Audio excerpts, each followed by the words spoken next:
Welcome to Skytech-Lens. From a post-pandemic surge to a sharp decline in 2025, U.S. tourism has taken a wild turn. What was supposed to be a golden era of recovery has become a story of empty hotel rooms and quiet airports. International arrivals are dropping, visitor spending is shrinking, and even Canada is sending fewer travelers. Steeper visa fees, doubled ESTA charges, and chaos from federal shutdowns are pushing tourists away.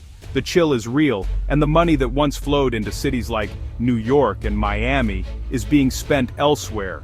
Why are travelers now picking Toronto, Dubai, and Singapore over the US? What are these hubs doing right? To understand what's happening and what could flip this trend by 2026, we need to break it down. Just a couple of years ago, the travel industry was riding high, expecting a full recovery by 2025. Airlines added routes, hotels staffed up, and tour operators prepped for record crowds, but the surge never came. Instead, bookings softened, then dropped.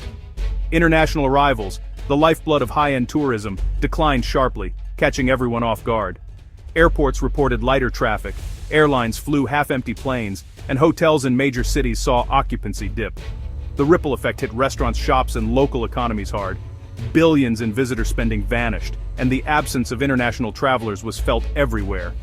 Key markets in Europe and Asia hesitated, choosing other destinations over the US. Rising costs, unfavorable exchange rates, and a less welcoming environment all played a role. The US was no longer the default choice for global travelers. Marketing campaigns fell flat, and infrastructure built for a boom sat underused. The story of 2025 became one of missed opportunities and recalibrated expectations. The big question: how do we stop the bleeding? Canada has long been the bedrock of American tourism, sending millions of visitors south each year. For decades, Canadians have fueled border towns and cities with steady traffic, filling hotels, restaurants, and shopping malls on both sides of the line. This cross-border flow was a lifeline for many communities, supporting jobs and local businesses that relied on Canadian dollars. But in 2025, that engine sputtered to a near halt. New fees and stricter documentation requirements turned what used to be quick, spontaneous trips into bureaucratic headaches, draining the fun and freedom from cross-border travel. Canadians, frustrated by higher costs, longer waits, and confusing new rules, started staying home or choosing other destinations altogether. Social media buzzed with complaints, and the sentiment quickly shifted from mild annoyance to outright avoidance. Online forums filled with stories of ruined plans and wasted money. Retailers in border towns saw sales plummet, and local economies took a hit as foot traffic dried up almost overnight. Air travel suffered too, as even expedited programs and trusted traveler lanes couldn't offset the growing hassle and uncertainty. Snowbirds, once loyal to Florida and Arizona, looked to Mexico, the Caribbean, or Europe instead, seeking easier, more welcoming escapes from the Canadian winter. The US began to feel less like Canada's backyard, and more like a distant, complicated neighbor. Meanwhile, Canadian cities like Toronto and Vancouver saw a boom in domestic tourism, fueled by Explore Canada First campaigns and a renewed sense of national pride. The lesson is clear: even your closest tourism partner has a breaking point, and trust once lost is hard to regain. Small frictions add up over time, and restoring trust will take more than simply rolling back a few fees or tweaking paperwork. The border now feels like a real wall, not just a line on a map, a symbol of division rather than connection. Rebuilding this relationship demands a fundamental rethinking of the cross-border experience, with a focus on trust, simplicity, and genuine partnership for the future. For many, a US trip means national parks and world-class museums, but federal shutdowns left visitors locked out of the Grand Canyon, Smithsonian, and more, ruining trips and wasting money. News of closures spread fast, making the US seem unreliable. Why risk thousands on a vacation that could be derailed by politics? Each new friction, higher visa fees, doubled ESTA, longer airport lines, chipped away at enthusiasm. Tour operators issued refunds, gateway towns lost business, and the damage lingered long after parks reopened. Meanwhile, Europe, Asia, and Canada offered stable, predictable experiences. Their reliability became a major selling point as America's reputation took a hit. Travel decisions are made months in advance, and memories of shutdowns stick. The disconnect between policy and tourism reality cost billions and damaged America's standing. The lesson: when policy creates friction, travelers choose a smoother path. Rebuilding lost confidence is slow and difficult. The US must recognize that stability and welcome are non-negotiable for global travelers. As the US welcome mat wore thin, Toronto, Dubai, and Singapore rolled out the red carpet. These cities didn't just absorb spillover, they actively courted travelers with efficiency, luxury, and seamless experiences. Toronto's streamlined airport, vibrant culture, and proximity to natural wonders made it a top choice. Dubai turned layovers into mini vacations, offering visa on arrival, futuristic attractions, and premium service. Singapore's Changi Airport became an attraction itself, and the city's blend of cultures and orderliness drew premium travelers. All three invested in infrastructure and technology to impress, not just move, visitors. Their airports are statements of national ambition and hospitality. Strategic government policies prioritize tourism, with liberal visas and aggressive marketing. The result, high-spending tourists and airlines flock to these hubs, reinforcing their status as global epicenters. They prove that a superior experience can trump proximity or history. As the US added friction, these cities removed it, and reaped the rewards. The lesson: in modern travel, the journey matters as much as the destination. Efficiency, predictability, and a genuine welcome win the traveler's dollar. Beyond visas and shutdowns, sweeping tariffs created new headwinds for US travel. These tariffs didn't just impact travelers, they rippled through every layer of the industry, from airlines to hotels, and even the companies that supply them. Tariffs on aluminum, steel, and electronics drove up costs for airlines, hotels, and tour operators. Essential materials and equipment became more expensive, making it harder for businesses to upgrade fleets, renovate properties, or maintain competitive pricing. Higher prices for aircraft, hotel goods, and vehicles squeezed margins and made US travel pricier.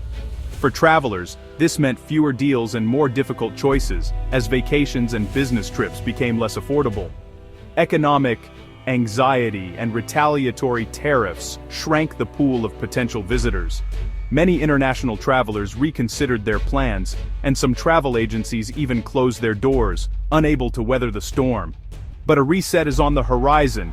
2026 brings the FIFA World Cup and America's 250th anniversary. These events promise to put the US back in the global spotlight and could spark a major tourism revival. These mega events could draw millions and force a re-evaluation of current policies. Cities are already preparing, investing in infrastructure and working to attract international visitors. The World Cup is a deadline. Visa delays or shutdowns would be an international embarrassment. The world will be watching, and expectations for efficiency and hospitality are higher than ever. Policymakers face pressure to streamline processes and ensure a smooth visitor experience. Success will depend on collaboration between government, industry, and local communities.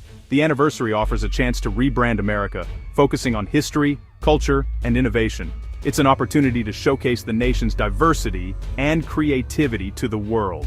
The potential for a 2026 reset is huge, but not guaranteed. It will require vision, investment, and a willingness to adapt to new realities in global travel. It depends on stabilizing policy and making tourism a priority. Only then can the US fully capitalize on these historic opportunities. If the right steps are taken, these events could launch a new era of growth. The benefits would ripple across the economy, creating jobs and strengthening America's global image. The industry is watching for clear signals that America is ready to welcome the world again, and the world is waiting to see what happens next. The journey from 2023 to 2025 has been turbulent for US tourism. The industry faced a perfect storm of challenges, with uncertainty clouding the skies for travelers and businesses alike. Prohibitive fees, sudden shutdowns, and new tariffs cooled demand and rerouted travelers to other destinations. Many would-be visitors found themselves priced out or discouraged by complicated entry requirements. The loss of Canadian visitors and unreliable access to national treasures hurt border economies and America's reputation. Small towns and gateway communities felt the pinch as foot traffic dwindled, and local businesses struggled to stay afloat. For many, the ripple effects were deeply personal. Lost jobs, shuttered shops, and a sense of uncertainty about the future. Meanwhile, Toronto, Dubai, and Singapore showed that the path of least resistance wins the traveler's dollar. Their streamlined processes and welcoming policies became models for recovery and growth. But 2026 offers a clear runway for a rebound, with the World Cup and 250th anniversary as powerful magnets. These global events promise to draw millions, offering a rare chance to reset and reimagine U.S. tourism. These events create urgency for policymakers to fix the system. The spotlight is on leaders to act decisively and remove barriers that have held the industry back. The key: streamline visas, reduce fees, and ensure parks and museums are reliably open. Making travel easier and more affordable is essential to regaining lost ground. The industry is hopeful that 2026 will be the catalyst for a course correction. Collaboration between public and private sectors is more important than ever. The next year will determine the trajectory of U.S. tourism for the decade. The choices made now will echo for years, shaping the nation's global appeal. Failure to act means ceding market share. A concerted effort could restore America's status as a premier destination. The stakes are high, and the world's attention is fixed on what comes next. The world is watching to see if the U.S. can turn turbulence into a smooth landing.